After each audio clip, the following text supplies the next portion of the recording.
greatest form of control is where you think you're free when you're being fundamentally manipulated and dictated to.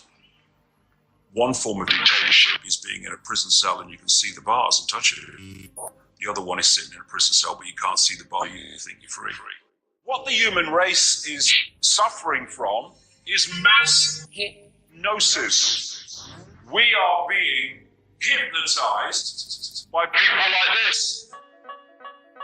Newsreaders, politicians, teachers, lecturers. We are in a country and in a world that is being run by unbelievably sick people. The chasm between what we're told is going on and what is really going on is absolutely enormous. Hello, and thank you for joining us for another episode of the Red Pill Hardcore TV show. I'm your host, V, as always, and today I have to talk about the lighter side of what's going on. I was almost going to say genocide. It's not the Vinny Eastwood show. Even though it's a great show, you should definitely check out his show. Anyways, we're going to talk about EMF. And I have Scott Compton with us. Scott, are you there? Yeah, I'm here. How's it going? Doing all right. Well, first, tell us about yourself, and then tell us about your group. Sure. So, a lot of people out there know me as Mr. Spock with an M-Y-S-T-E-R, and I do a lot of, back in the day I was a biologist, and the last 20-ish years I've been poking around in the sciences for a long time because of my own exposures to EMFs, mainly being electrosensitive through my vision and through my hearing and my head especially. So I'm very sensitive to EMFs in our environments. And in the last 2-ish years, I've met with a bunch of people like in the quantum physics and quantum biology communities, circadian biology, et cetera, and we all kind of like formed this group. We wanted to make something to like get awareness out to the world about EMFs and how they can intersect our lives, how they can harm us, all the scientific observations, the massive literature that's there that really mainstream has been ignoring forever. And really getting it out to the public in a way that they can digest it, understand it, and use this information in their lives, in their environments to make themselves better. Especially if they're sensitive, if they can actually feel it. Now, even if you don't feel it, you're being hit with this stuff. Like Martin Paul's work, for instance, is showing that it's an oxidative stressor that can basically, from free radical generation, mess around with your cells and make you have more free radicals. Therefore, you need more free radical scavengers like antioxidants in order to compensate for it. But in our modern world, we're being hit with and bombarded with so many stressors in our lives. EMFs, again, is like this part of this toxic soup that we're being inundated with that we're just not, most people are not even aware of it, and they're willingly putting it into their lives. Like right now, I'm willingly putting these headsets on my ears, but the amount of EMF generated here has a square root fall off around my ears, so if it's a little further away, I'm not getting as much into my head. But if I were to have a phone, like a regular cell phone, up to my head, not only am I getting the lower frequencies, I'd also be getting the microwave frequencies directly from that phone tower right up into my brain, through my brain to a point. So like the whole saturation, all of the types of frequencies you can be hit with, and the exposures we get on a daily basis is just, we want this awareness to go out to everyone. And then we already are empowered with the knowledge of knowing what you can do in your life to actually help your situation, like what you can biologically do, what you can do to get your circadian rhythm back in order, to really help the whole biological process. So when we are hit with these things, we can deal with them better, right? Okay. I see that you're familiar with Dr. Martin Paul. I've been wanting to get him on the show. It's amazing. I've seen his presentations. It's so amazing. I actually learned about calcium efflux disease, which I am suffering from chronically, and it's been very painful, especially with all the frequency technologies that are around. I personally think that there needs to be more education, more testing, because we're in a soup bowl filled with every kind of frequency, and no one has any control over it, and there's no studies. Yeah, it's interesting. The studies that are done typically are done with looking at one frequency at a time, rather than what you just said. We are in a soup bowl being inundated with hundreds or thousands of these, what we call non-native frequencies, right? These are frequencies that are not generated by the planet. They're not generated by sunlight. They're not generated by the natural things that our bodies are should be attuned to through the evolution of all the species on the planet. And all of these artificial frequencies, or man-made or non-native frequencies, they carry with it not only it's modulated and the sine wave doesn't look like a natural sine wave, the intensity of the sine wave coming in can be radically different in whatever environment you're in based on whatever frequencies you're being hit with. So in looking at like knowing the biology I know, right, as a past biologist and really studying the depth of the biology, my concern really starts going into what is this doing more on a micro nano level in your body, like with the cells, like Martin Paul's work. He's shown not only the VGCCs, the calcium gating going awry and just going crazy with some of these frequency interactions. There's other things living right in your cell membranes. There's all kinds of receptors and other things going on, especially like your NMDA receptors. So like if your voltage gated calcium channels start wiggling over here, that can have an influence over here on your NMDA receptors.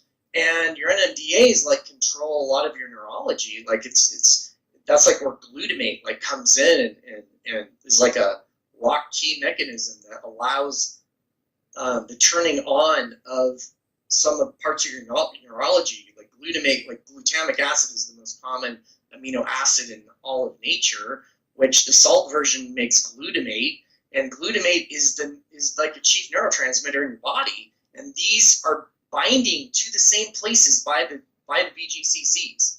So when there's like, if you like have an MSG lunch, right, like you go out and have your kung pao chicken, a lot of people feel slammed by that because what's going on here is that there's like a disruption that can happen on the surface of cells, not only electromagnetically, but we know like right from even glutamate, you have like the surge, your redox is lowered in your cells and you're dehydrated also in your cells. You have almost like more of an exponential potential for disruption to occur in specific places in your body.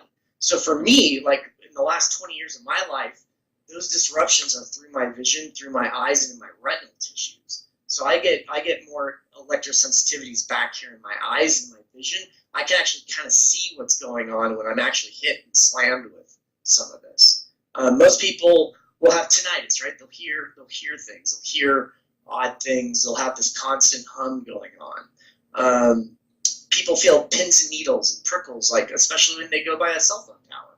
Like they'll feel like, oh, why am I feeling all weird and tingly? And so like depending on what your redox status is like in your body, which comes also like plays into the pH in your body as well, because it's kind of like a proton to electron like balance, right, within specific tissues in your body. So like your blood pH is expected to be kind of like a little more basic, like kind of like in the 7.2 to 7.4 range, where your stomach, right, is designed to be really acidic. So like depending on what tissues you're thinking of throughout your body, the homeostasis and how much like the balance within specific tissues and what's expected there is key for maintaining balance through your whole body. So like if you've had previous damage, like maybe I've had previous eye damage, and maybe that's why my retinal arteries, my retinal part of my back of my eyes are a problem, because I'm more sensitive to that. And I know I'm sensitive to that, but other people like that suffer what's called like EHS, electrohypersensitivity syndrome, or even like in South Africa, I think they classify it better there, which is more like an electromagnetic intolerance.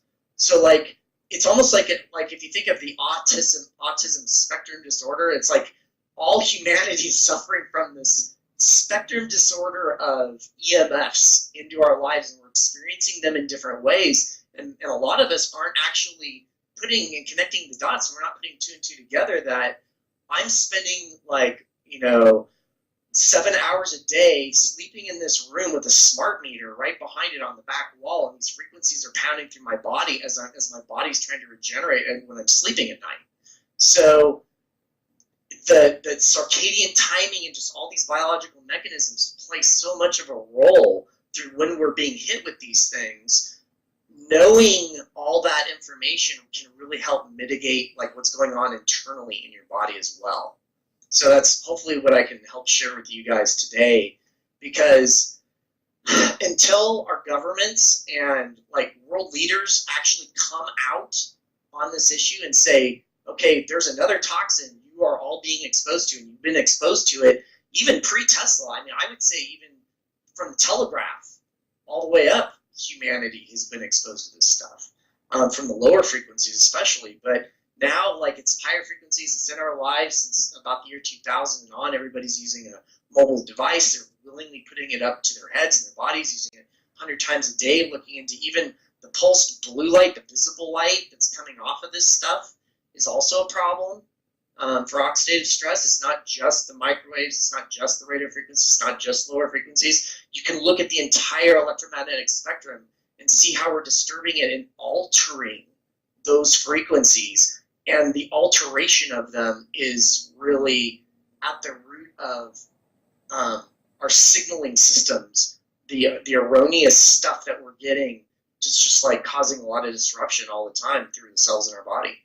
And deeper down in the cells, into the mitochondria. All right, well, so I have to go back and ask you about something that you mentioned. Now, this is something I talk about all the time, is the fact that whether or not anyone wants to believe there are covert sciences, covert mind control frequencies, it doesn't matter. The fact that you said that frequencies affect people neurologically, and this is entire science behind this. This is called neuropsychology. And so these things are studied via frequency, electric means, and so forth. AI interface, whatever have you. There's so many things that go along with it. Now, for all the chemical imbalances people are suffering from, it's not just chemical imbalance, it could be electrical imbalance. Wouldn't you say that? Yeah, absolutely. Like, if you look just deep down into the mitochondria, right, the inner and outer membrane, there's like a 30 million volts per meter gradient that's right there. That's like an electrical gradient that is generated in every mitochondria in every 40 billion or trillion cells in your body. So yeah, like we're electrical beings, like our heart, right? Like we know this, our heart emits an electromagnetic field that you can pick up that I think it goes out to about 5-ish, 6 feet away from our bodies. Our brains have a smaller one that go out a few feet away from our brains. So like we're very much like, if you think of like Einstein's equation equals mc squared, like that's kind of telling us that there's an equivalence to energy, matter, and light, and they're interchangeable. Right, so even though we really, as a society, especially since the 1930s, because that's really when the mechanistic, vitalistic war kind of like diverged in scientific history, where the mechanist, reductionist point of view started really grabbing hold was about 1920s, 1930s. And that's kind of where science kind of was pushed off the rails, in my opinion, because, with Pasteur and looking at viruses and bacteria and then pharmaceuticals and just all the physical things, all the matter part of Einstein's equation, we started to forget about the energy and the light parts, which are in us, in our mitochondria. We're generating energy. Our brains and our bodies emit these EMFs. We have like biofields around us. Like all this can be measured. We have biophotons that can be measured with I can't remember the right name of the machine. It's like a I'm saying it wrong, but we have these machines that can measure the biophoton emissions, and these are very weak emissions, right? But we're talking like a biophoton. You're talking about the squid devices, like squids. Yes, that's like squids, exactly. Okay. So like when we emit these biophotons, we're not just emitting heat like a person might think. We're actually emitting UV light. We're emitting like higher frequency light and all different kinds of light when we detect on these things. And they even know that when you have, for instance, like cancer, you don't emit as much light, for instance. But when you have another disease, I believe in my reading, like multiple sclerosis, MS, you actually emit too much light. So like depending on the disease you have, you might be out of balance one way or the other way from the expected amount of biophotons you would emit.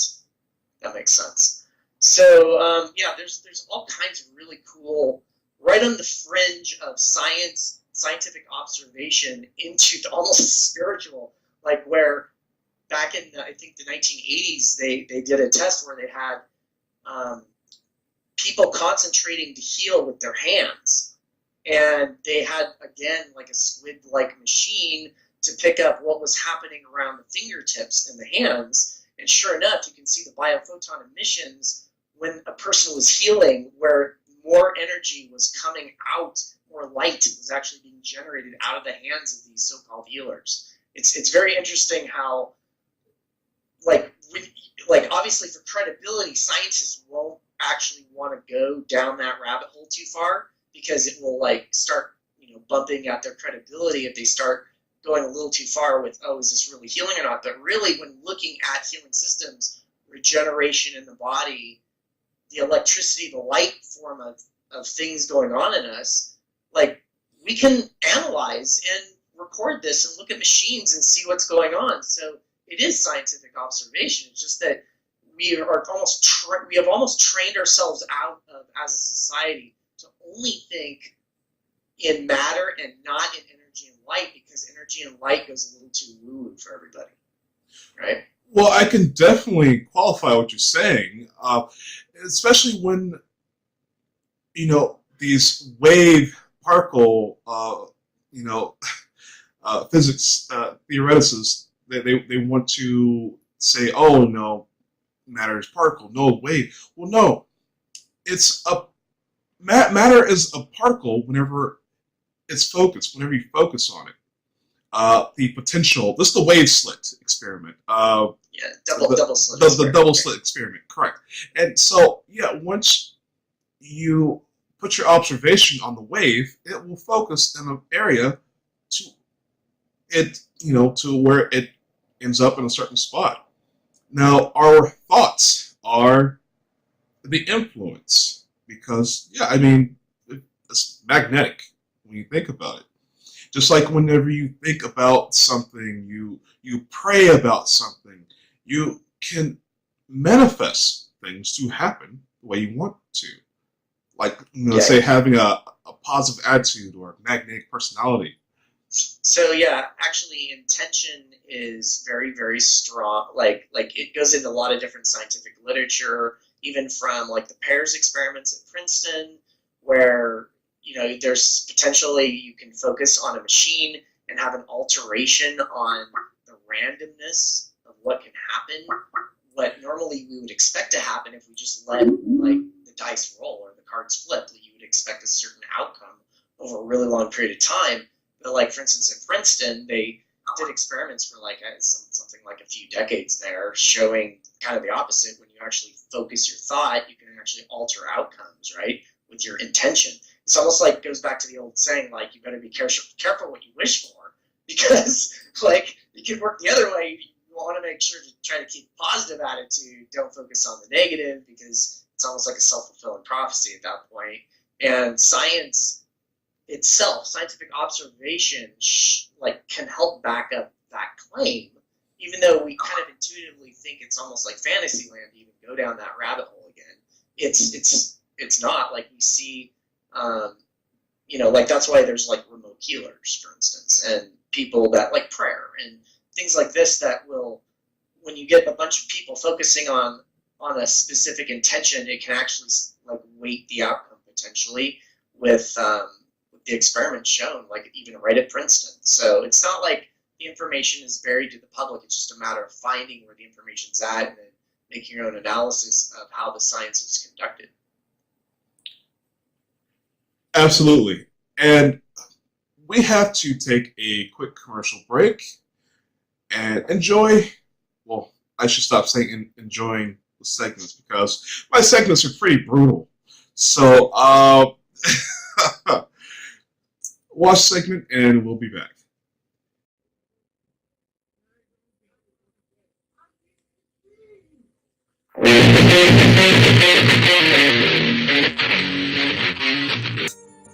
Have you ever been followed home at night by a bright star?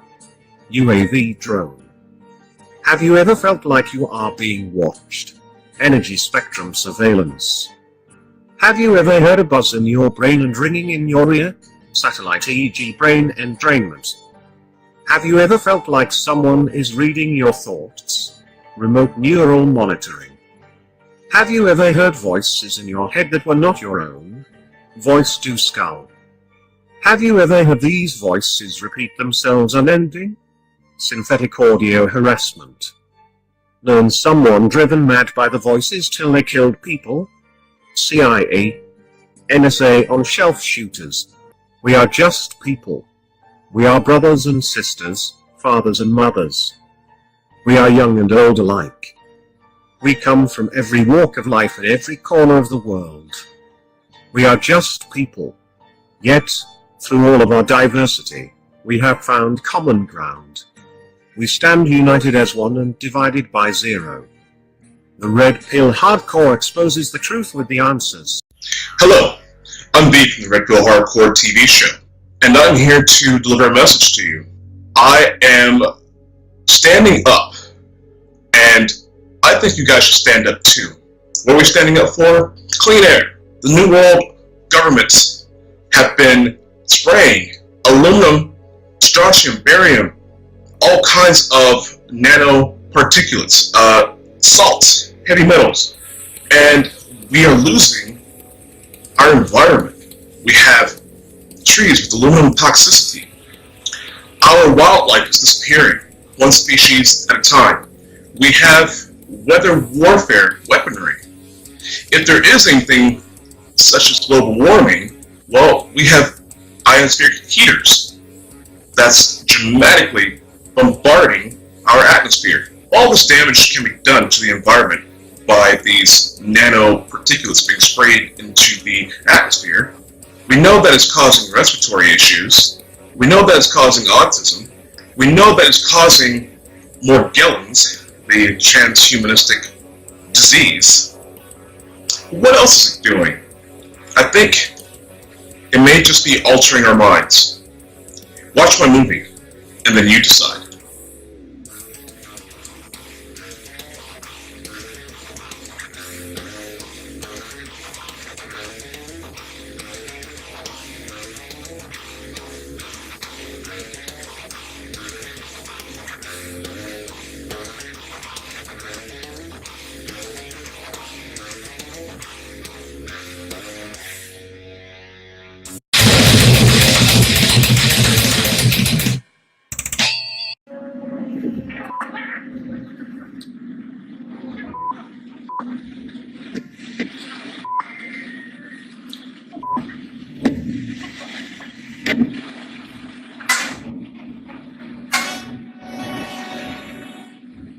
I still have Scott Compton here with us today. And, you know, I want to ask you something. You mentioned the fact that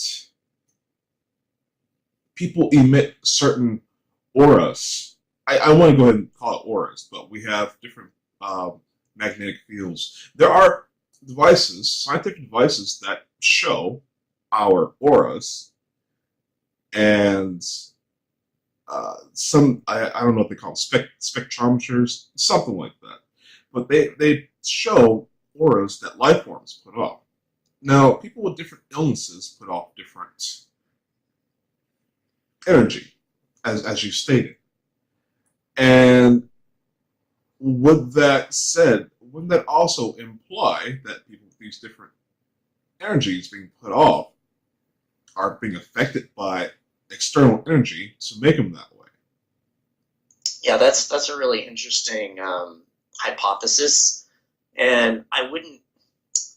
So from my point of view and my knowledge, this is kind of slides away from science a little bit, but it's more like quantum, more like some quantum physics potential happening here, where so like we have a biofield around us, right? And this biofield is emitted from our hearts, from our brains, just around us. But there's people that are out there that are even showing how, for instance, if you have a tuning fork, right, and you tap a tuning fork, you can pull this tuning fork around your aura or biofield, whatever you call it, and at certain places you can get a stronger sound or a different kind of like resonance coming off of the mechanical energy from the tuning fork, as if it's picking up something from your own body.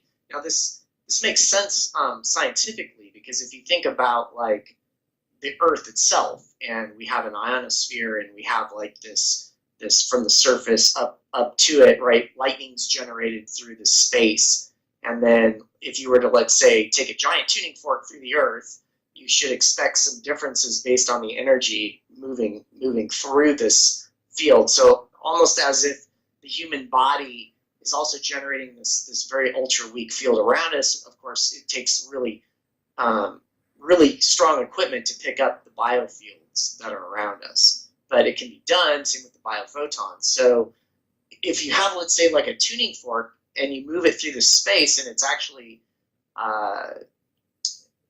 making a sound.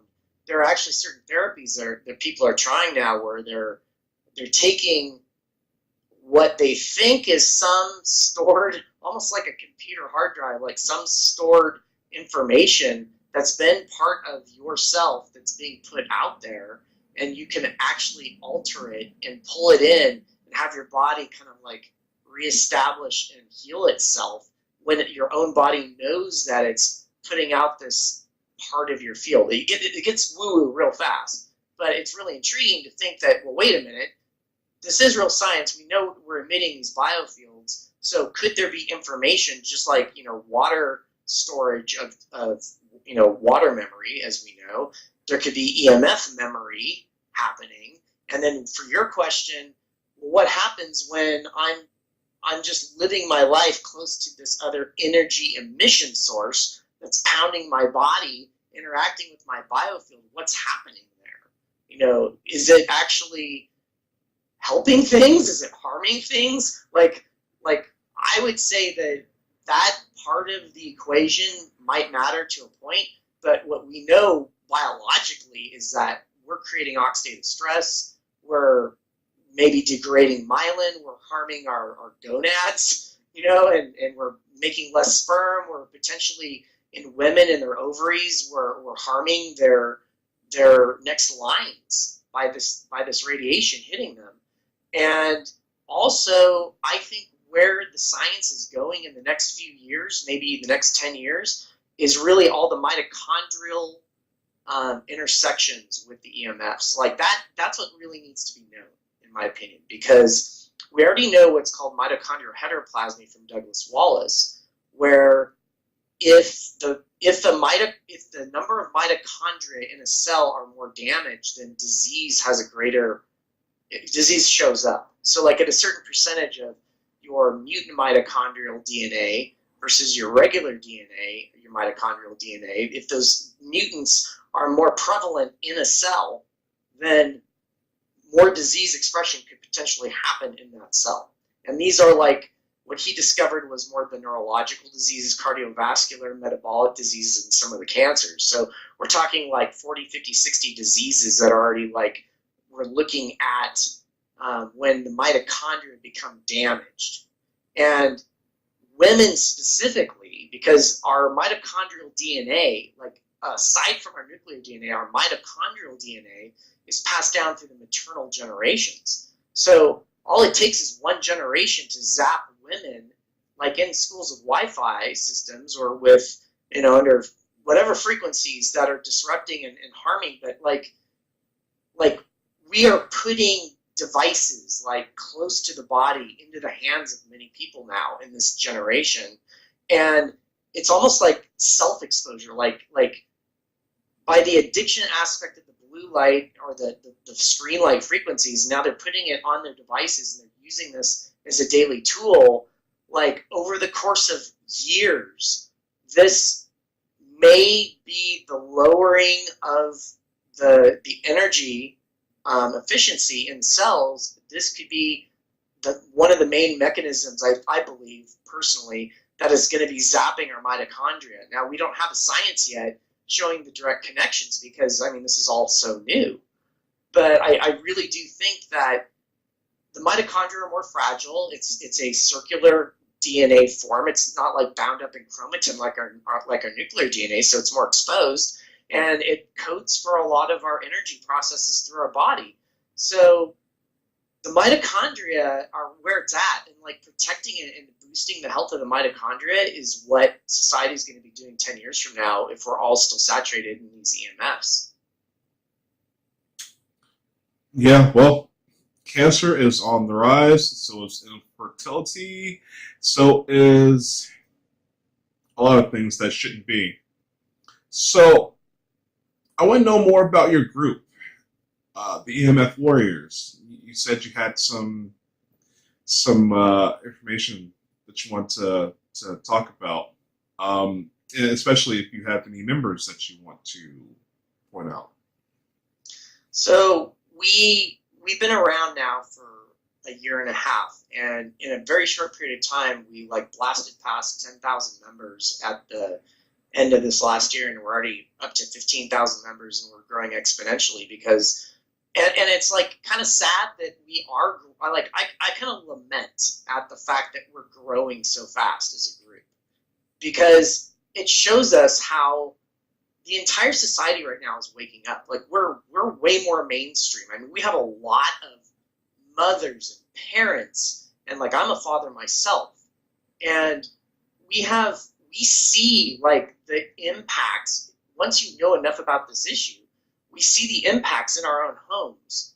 Like, there's many people in our group that have kids that are autistic, or we have people that feel like they've moved into the city and things just are all cluttered and negative in their life, and they knew what it was like to live not there, and then they take a vacation for 2 weeks down to Cancun or out to Hawaii, and then they feel completely refreshed. They come back into their modern environments and they're completely saturated again in the EMF.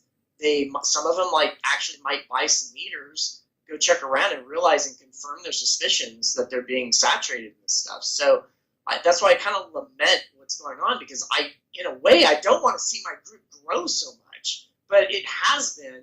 And now we have just the incoming technology that is coming in from industry, and I lament for industry too, because I think there's a marriage that we can all make. We're talking to each other over the internet using technology.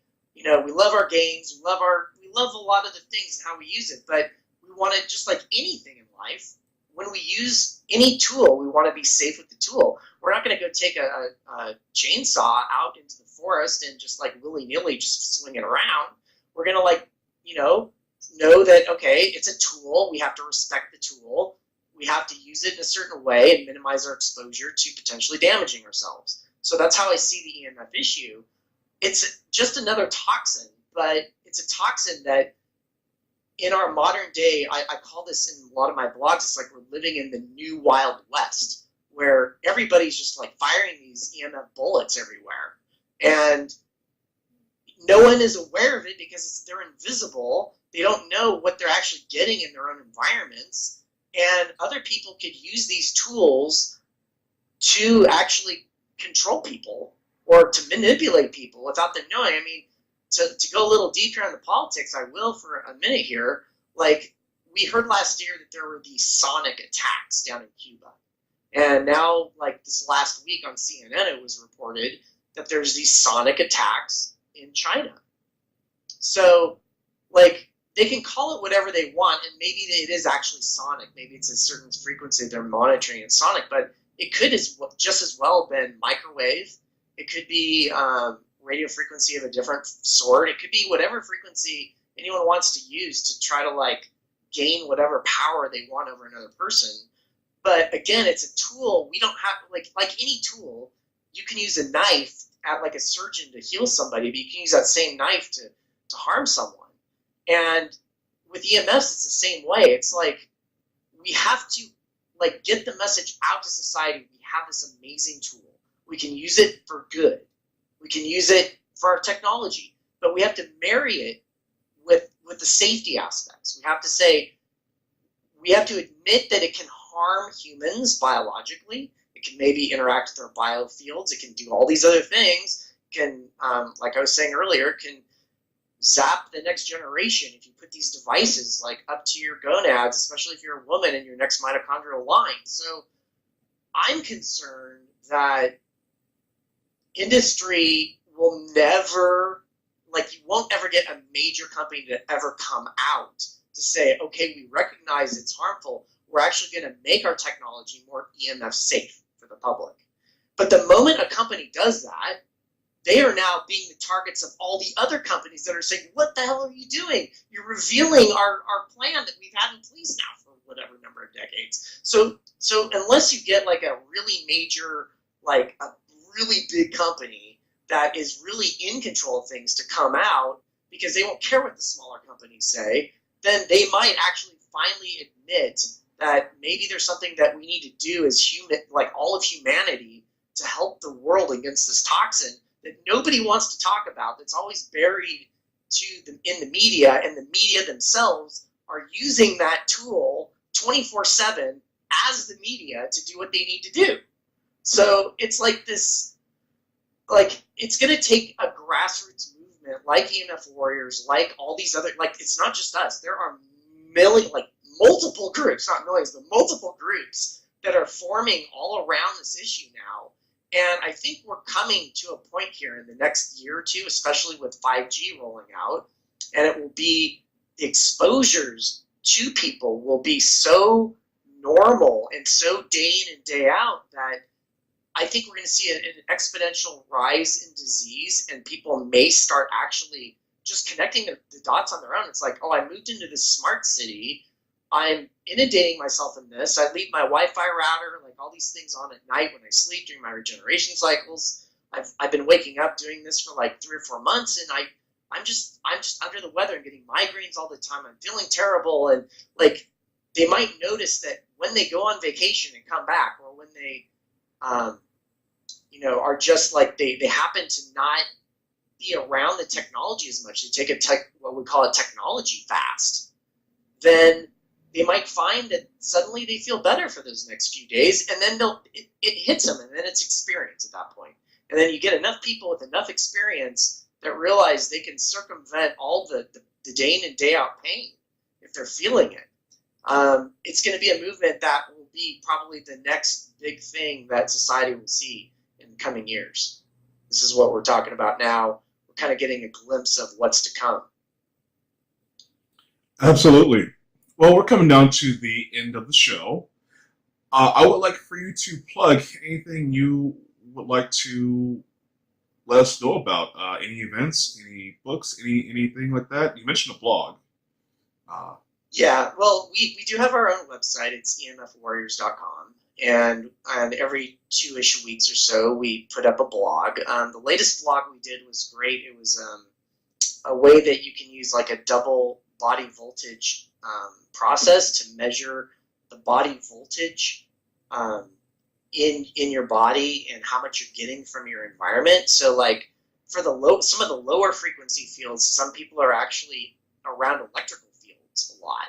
And for instance, like me talking to you on my laptop, I have my laptop about 4 feet away from me on purpose because of the electrical field generated from it. Now, my laptop's not plugged in and charging. If it were doing that, it would have probably 15 or 20 times more electric field intensity exposure around it. So I purposely pre-charge my laptop, then unplug it, then get on a podcast for whatever, 3, 4, 5 hours with my battery life, and then sit away with a wired keyboard, a wired mouse connected to my laptop because of all the EMF garbage generation underneath that keyboard.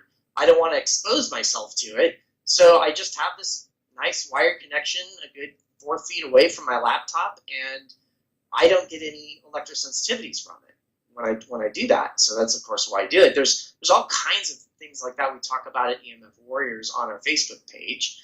And for instance, like you can get something which is called a jetpack.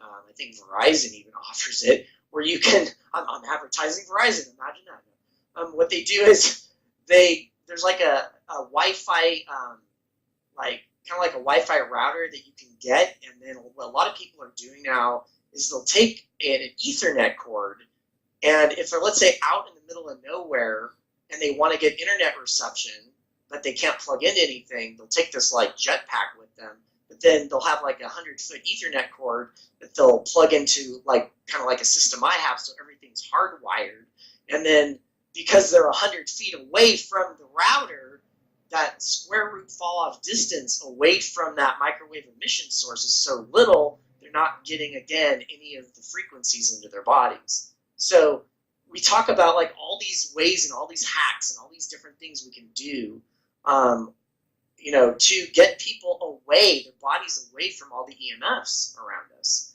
And it's hard and it's insidious because of the invisibility nature of the issue, but people are catching on and people are benefiting, and especially people with electrosensitivities that are just being slammed and like it doesn't take much.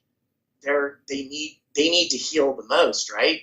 And so like we do things, we talk about the other side of EMFs, the actual like the beneficial side of EMFs, because the natural generated frequencies from sunlight, from the Schumann resonance, like all these things that help our regeneration, help our bodies, we're talking at the same time as the negative qualities. So it's a very nice balanced approach that doesn't like invoke fear usually in people, right? I mean, anything can invoke fear in people, but we try to come at this very realistic, scientifically minded, and we're very solutions focused. So we really want to get the message out just to everyone, so they're aware of the toxin.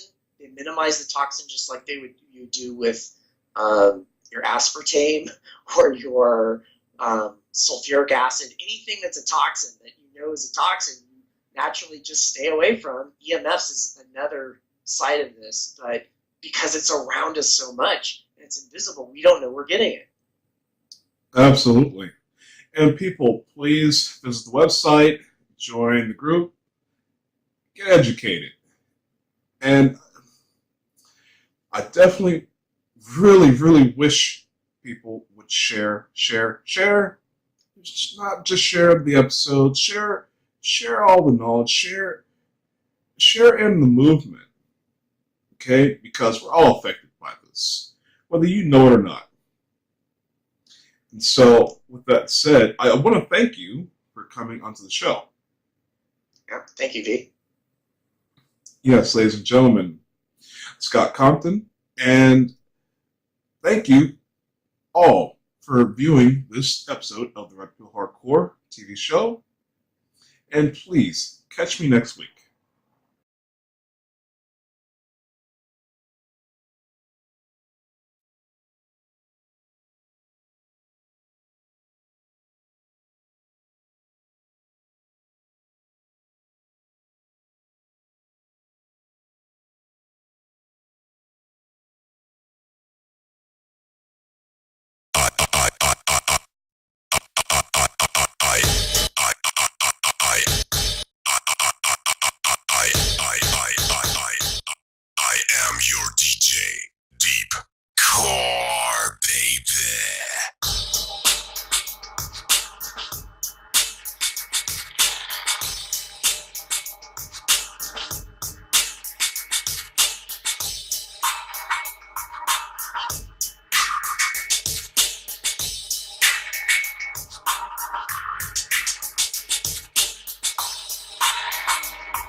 I'ma shoot every motherfucker out